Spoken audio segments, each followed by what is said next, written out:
The Radio Memories Network is brought to you in part by Liberated Syndication, podcast publishing made easy, libsyn.com. That's libsyn.com.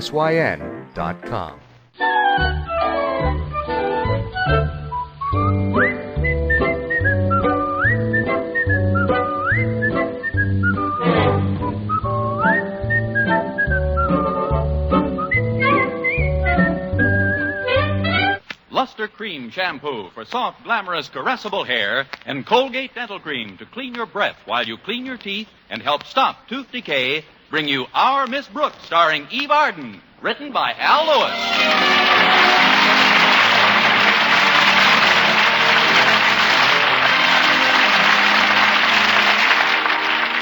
Well, the nation's schools threw open their doors last Monday, and in spite of a difficult first week, our Miss Brooks, who teaches English at Madison High School, was determined not to let the rigors of the impending semester dim her enthusiasm for her chosen career. Well, she was talking about it early Friday morning in the room she rents from Mrs. Davis. Sure, it's difficult being a teacher, but lots of other occupations are difficult, too. Besides, maybe Mr. Conklin, our principal, will recommend that I be made head of the English department. That carries a bigger salary with it, and who knows, from there I might become an assistant principal. Maybe even a principal. Then there's always Mr. Boynton. He's been pretty shy for a biology teacher, but I'm sure he'll warm up a little this term. I'll bet he'll just insist on spending more and more time with me on weekends as well as school days. Why, this year he might even propose.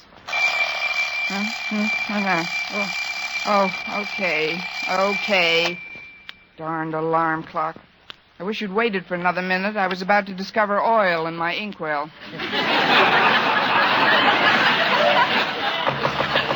Connie. Oh, Connie, it's time to get up. Oh, I am up, Mrs. Davis. Come on in. I was afraid you wouldn't hear your alarm, Connie. Now I'll get breakfast started, and, before I forget, Mr. Conklin called while you were still asleep. He said to tell you to stop at his office before you go to your first class. That's what we all need, something to look forward to.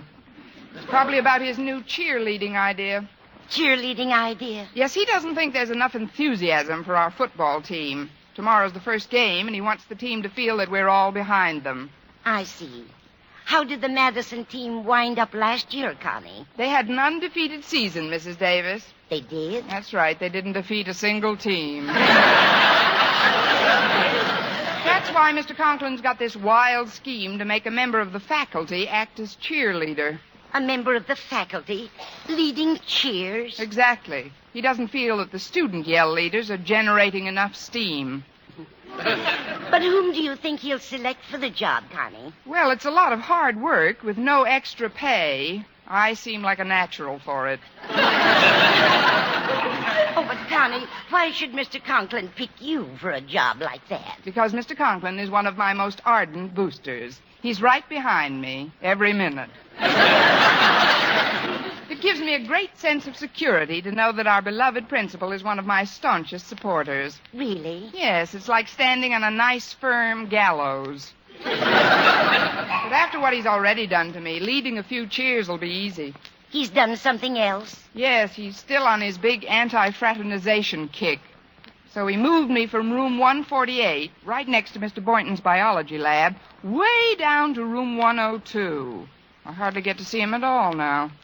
But can't you just stroll casually down to his room between classes? There isn't much time between classes, Mrs. Davis. How casual can you be with spiked shoes and a kneeling start? Poor Connie. If it isn't one thing, it's another. But I still can't conceive of you as a cheerleader in a football stadium. I assure you, Mr. Conklin can. I wouldn't be surprised if he expected me to be a drum majorette as well. Why, this very minute he's probably chuckling into his coffee at the thought of me throwing a big brass baton up in the air and catching it without a bounce on the top of my head.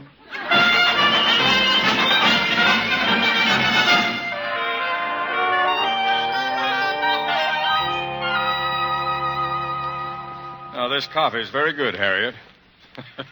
Yeah, I can just see her now, catching that big stick right on top of her head. Pardon me, Daddy, but I don't quite follow you. Oh, it's Miss Brooks, Harriet. I'm thinking of making her faculty cheerleader for the football season. Why, that's a wonderful idea, Daddy. The kids are crazy about Miss Brooks. Yes, the kids are crazy. But, Harriet, do you think she'll accept her new assignment as yell leader cheerfully? Well, I don't know why not. If it's good enough for a principal, it ought to be all right for a teacher. What do you mean, if it's good enough for a principal? Well, the story's right here in the morning paper, Daddy.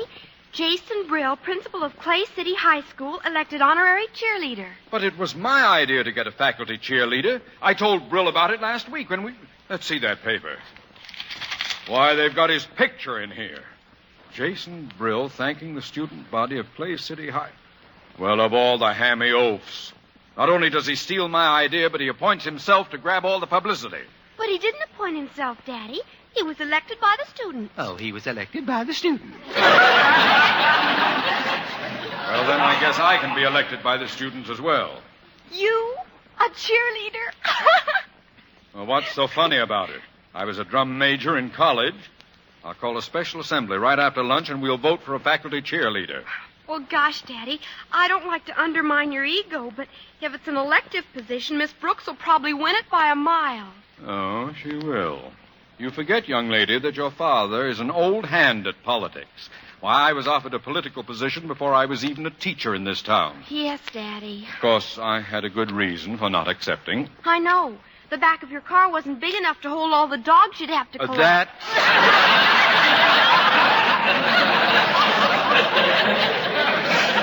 That's not the position.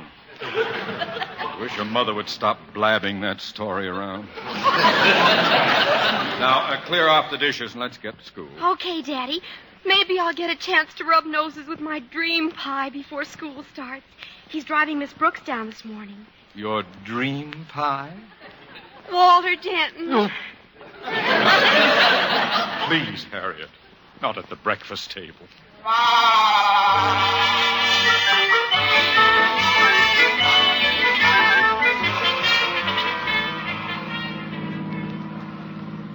And so, Miss Brooks, although I've often kidded about the subject, his actions this week forced me reluctantly to one conclusion. What's that, Walter? Mr. Conklin finds me acutely distasteful. That's why he put me, my best pal, Stretch Snodgrass, and my best girl, Harriet Conklin, all in different classes. I just don't see how a man can be so cruel to his own flesh and blood. Harriet? Certainly. Why, do you realize what he's denying, that poor girl? Me. She'll just have to be brave, I guess. And look what he did to you. Moved you all the way down to room 102. Now, that's about as far away as you can get from Mr. Boynton's lab. Why, it must be 200 yards. 204 and 9 inches. But maybe absence will make the heart grow fonder. He did ask me out last Wednesday night. Mr. Boynton asked you for a date in the middle of the week? He certainly did. Invited me to a drive-in movie in his neighborhood. Well, that sounds cozy. It could have been cozier. He felt it would keep him up too late if he drove me home, so he suggested that I bring my car along, too. Oh, gee, once you got into the place, you snuggled up real close, didn't you? It's a little difficult, Walter, to snuggle up to somebody with a new Hudson in between. Now, but let's get back to your problem, Walter. I'm sorry to hear you're not happy in your present classes. I'm miserable, Miss Brooks. You see, it isn't just being separated from Harriet that hurts. It's Stretch Snodgrass, too. You know how close Stretch and I are. After all, you taught the both of us English last term. You were both in my class last term, if that's what you mean. Your friend Stretch is the only pupil I've ever met who garnered out of a possible 100% a final mark of 9. Even your sparkling 27 looked good by comparison. Well, he may not be overburdened with brains, but he's got a great sense of loyalty, Miss Brooks. Gosh, if we're kept apart all term, it'll break Stretch's heart. And mine, too. Maybe you can get us transferred back to your class. Please, Miss Brooks, please. You gotta help us. Tell me you'll help us. Now, take it easy, Walter. You can rest assured I'll do everything in my power to arrange a transfer for you. Gee, thanks, Miss Brooks. After all, I want you, as well as Stretch, to look back upon your career at Madison High School as the happiest 12 years of your life.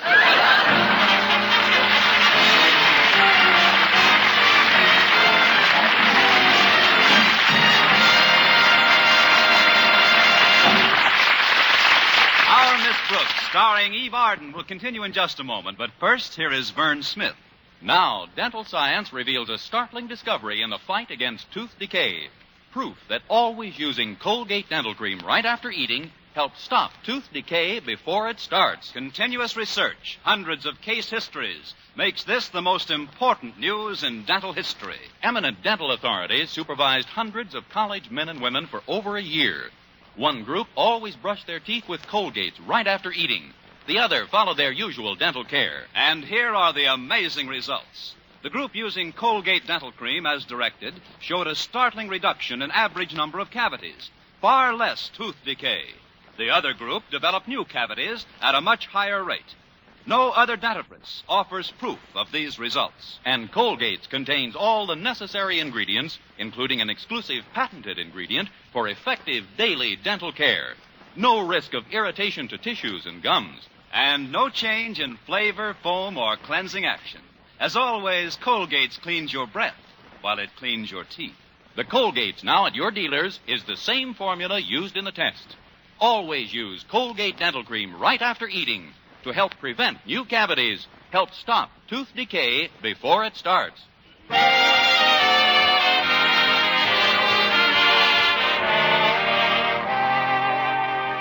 Well, I arrived in school before Mr. Conklin did, and having a little time to kill, I sauntered toward Mr. Boynton's biology laboratory.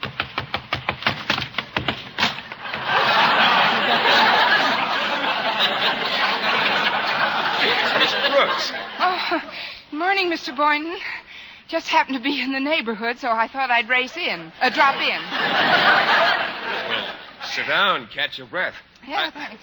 I was just feeding my pet frog. You remember McDougal. Oh, of course. Hi, Mac. We haven't seen very much of you since Mr. Conklin changed your room. I know. Do you miss me? One down and one to go. How about you, Mr. Boynton? Do you miss me? Well, gosh, If you're bashful, just say, Wait, it's only natural, I suppose, for all living creatures who form a certain habit pattern to be temporarily thrown into a mild state of confusion by the disruption of that pattern. That is to say, any warm-blooded mammal who has formed some sort of an attachment for another warm-blooded mammal would become quite lonesome if that warm-blooded mammal were to be removed. Let's stand closer to the bars. Here come some people with peanuts.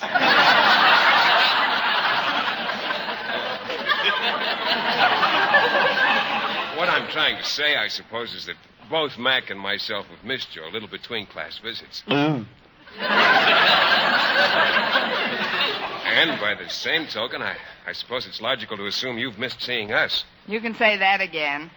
Thanks, Mac. I'll put him back in his cage now. Here you go, boy. You've had plenty of exercise for one morning. There we are. See you later, Mac. Well, Miss Brooks, what do you think the coming term's going to be like? If Mr. Conklin keeps on like he started, it should be a dilly. Did you know that he took Stretch Snodgrass, Walter Denton, and his daughter Harriet out of my room and put them each in a different English class? Oh, yes, I know. Harriet's in Miss Enright's class now. She's got your old room right next door. Too bad about the kids. But... Miss Enright has the room next door? Yes, she drops in quite often to say hello to Mac. To Mac, huh? Yes.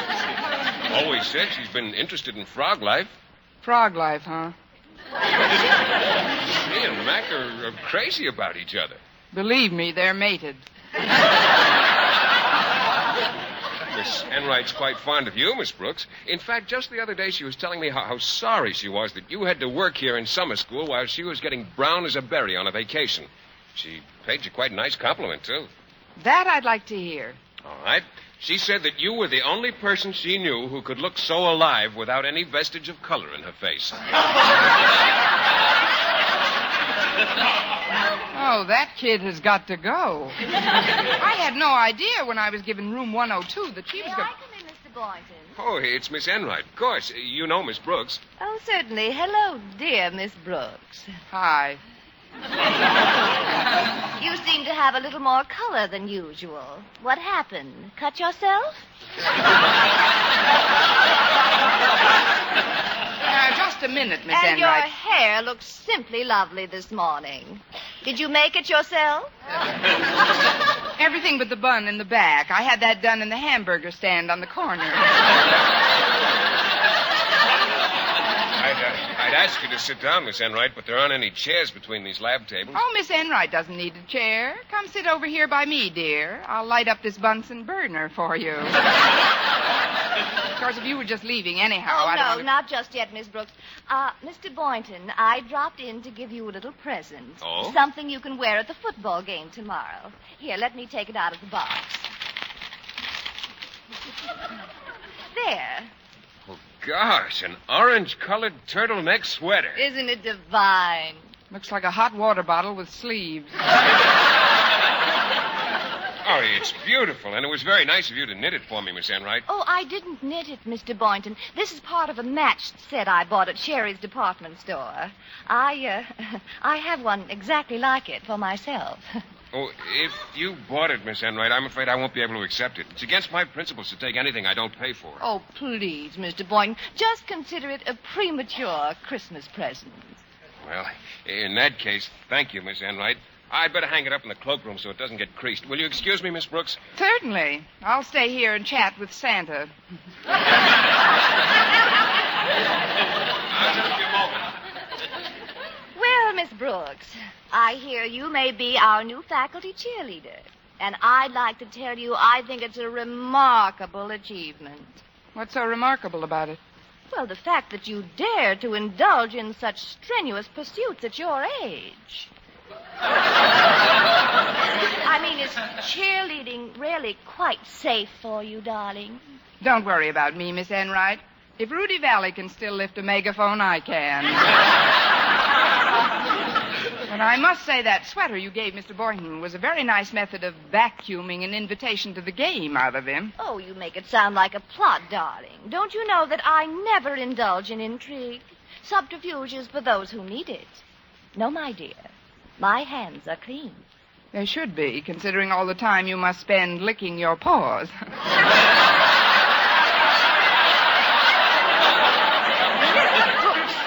Are you hinting that Oh, I'm not hinting anything, Miss Enright. I just understand why you didn't knit that sweater yourself. You would have wasted too much time playing with a ball of yarn. Droll thing, you. Sometimes I think you're out of this world, but I know it's just wishful thinking. Likewise, I'm sure. But you'll have to excuse me now. I've got to stop in at Mr. Conklin's office before class. Well, I'll have to dash too, I'm afraid. Oh, I'm sorry I kept you waiting, ladies. Oh, are you leaving? Yes, I'd better get an early start. It's a sleeper jump to my room from here. Well, I'm glad you dropped in, and thanks a million for that dandy sweater, Miss Enright. Oh, you're very welcome, Mr. Boynton. Goodbye. Bye. Don't be strange. It's out of her hands.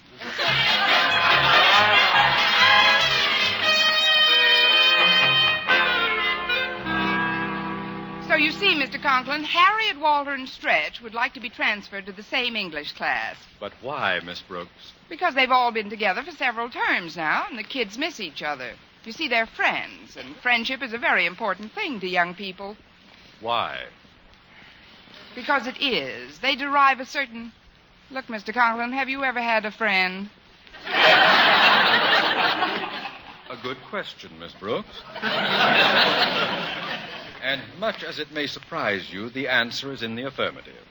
When I was a rather small boy, I was quite friendly with my mother. Now then, I'd like to change the subject. But, Mr. Conklin, Miss it's Brooks, a very... I see no reason whatsoever for transferring my daughter Harriet into the same class with a dunce like Walter Denton. But what about Stretch Snodgrass? That's different. Now you're talking about the mind of the century. I mean, supposing you put Walter and Stretch together. What, and create a half-wit? Now, before you return to your class, Miss Brooks, there's another matter I'd like to broach to you. Did you read the paper this morning? No, sir, I didn't. I see. Then do you mind receiving some of the news in capsule form? Why should I mind? That's how I get my salary. I mean... What news, Mr. Conklin? Well, it seems that Jason Brill got himself elected faculty cheerleader at the Clay City High. But I thought that was... Yes, Miss Brooks, it was my idea, but he latched onto it. Pilfered it from me last week. Now, you know how I feel about Jason Brill, don't you? I think so, Mr. Conklin. To you, he's a sort of an old Walter Denton. Worse, if possible. However, he's not going to get away with this, Miss Brooks. We're going to hold an election here at Madison this afternoon, and I'm going to win it. I guess I'll rate as much newspaper space as that old Billy Goat any day. Pardon me, Mr. Conklin, but who's going to vote in this election? Why, the undergraduate body, of course. I see. Well, then the outcome may not be as easy to foretell as you think. You see, Mr. Conklin, whereas on the one hand, the students love, admire, and respect you... Yes? Now, what did I do with that other hand? I am well aware of the mercurial nature of the student body's likes and dislikes, Miss Brooks. However, if I were nominated by someone in whom they have always had faith, someone who could swing all her votes my way, I'd be assured of victory. Someone like who? It's whom, Miss Brooks. You don't have to tell me whom. It's meme. But, Mr. Conklin, if I'm nominated in good faith, would it be ethical to nominate you? This is politics, Miss Brooks. There's always room for compromise. If you agree to nominate me, for example, I might see things your way on one of your pet projects. Specifically, those transfers you were concerned about a minute ago. You mean you'd transfer the kids back to my class? Now we're interested, aren't we? Of course, if I did add those pupils to your class, I'd have to move you to a larger room. Say back to 148, next to the biology lab.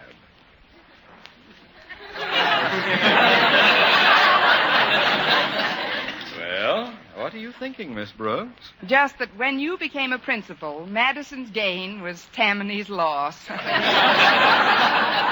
you'll do it. Fine. Now, I think it best that you keep the entire matter a secret until you actually place my name in nomination at the assembly this afternoon. That way, coming just before the voting, the impact will be the greatest. I'll have the nominating speech all ready for you by lunchtime. Let's see now. Have I overlooked anything? Just the getaway car with the motor running.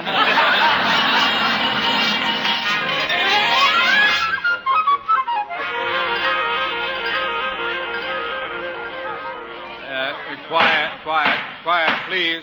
Quiet. And now we shall have a few words from your latest nominee, a woman whose opinions we all value so highly, our Miss Brooks. Now remember, my dear, read the speech I gave you in a nice, clear voice and make the finish as impressive as possible. I will, Mr. Conklin. I may hang myself. Students of Madison High, it is indeed a rare occurrence when one candidate nominates another. It is only when a man has such stature that he towers above all competition that one is forced to do so. Moved to do so. Moved to do so. Here at Madison, we have such a candidate. A man whose unquestioned spirit is only equaled by his qualities of leadership. He has enthusiasm. Get up and go. And I wish I could.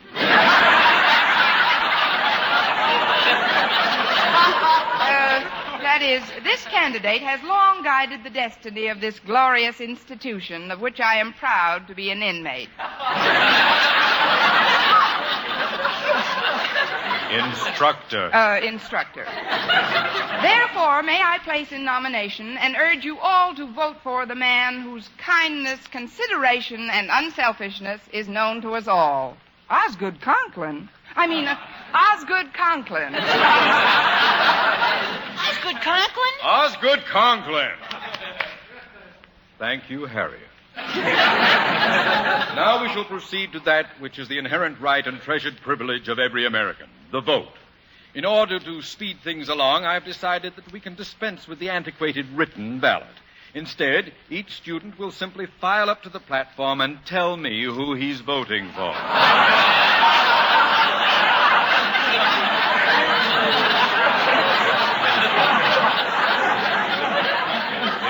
The first row, please. I object. Down, Denton. I'm afraid I second the objection, sir. The sanctity of the secret ballot is something Please, that we Mr. should... Boynton, Mr. Conklin has a motive in wanting to expedite matters. He's merely trying to railroad himself through. Get the voting accomplished quickly. Seems to be something wrong, Miss Brooks. Remember, I won't keep my promise unless you keep yours. Well, I'm trying to, Mr. Conklin. Students, listen to me, please. I move that we elect Mr. Conklin faculty cheerleader by acclamation. Now, what do you say, kids? Is it Osgood Conklin by acclamation? Motion carried. Congratulations, Mr. Conklin.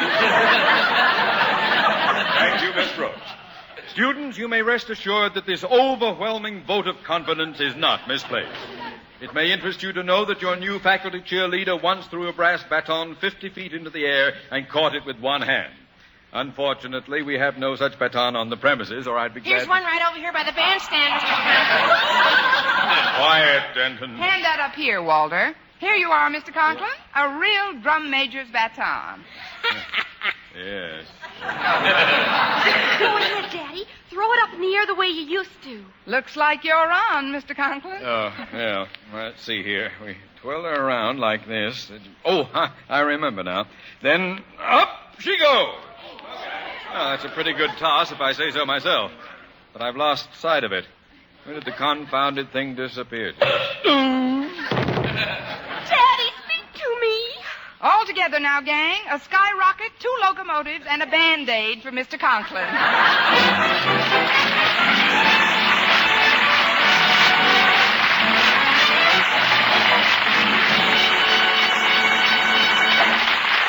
Eve Arden as our Miss Brooks returns in just a moment. But first... Dream girl, beautiful luster cream girl.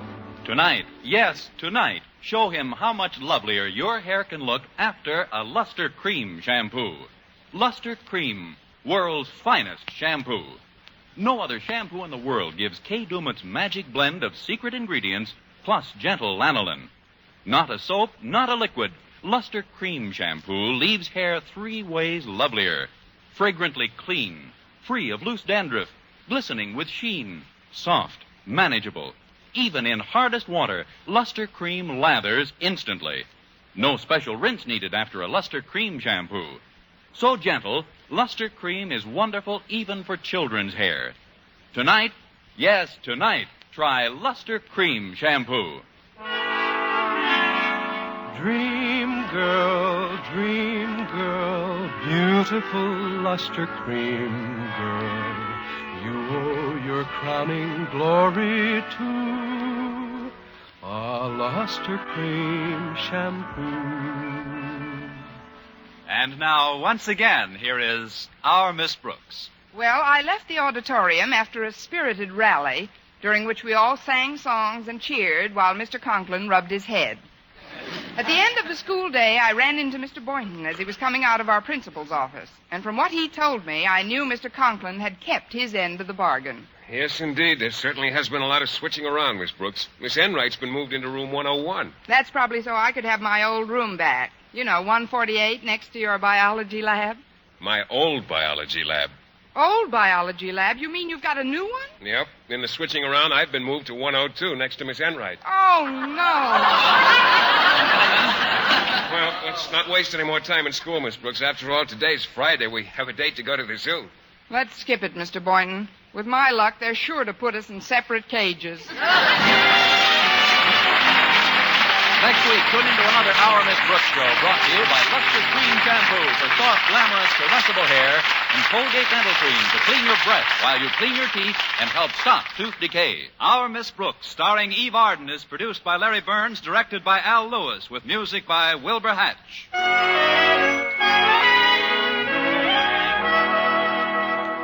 Doctors prove you, too, may have a lovelier complexion in 14 days. Yes, 36 leading skin specialists proved in tests on 1,285 different women that a new method of cleansing with Palmolive soap using nothing but Palmolive brought new complexion beauty to 2 women out of 3. Just wash your face 3 times daily with Palmolive soap. Each time for 60 seconds, massaging Palmolive's beauty lather onto your skin. Then rinse. So start your Palmolive facials today. See what Palmolive soap can do for your complexion in just 14 days. For mystery liberally sprinkled with laughs, listen to Mr. and Mrs. Smart Tuesday evening over most of these same stations. And be with us again next week at the same time for another comedy episode of Our Miss Brooks. Bob Lamont speaking. This is CBS, the Columbia Broadcasting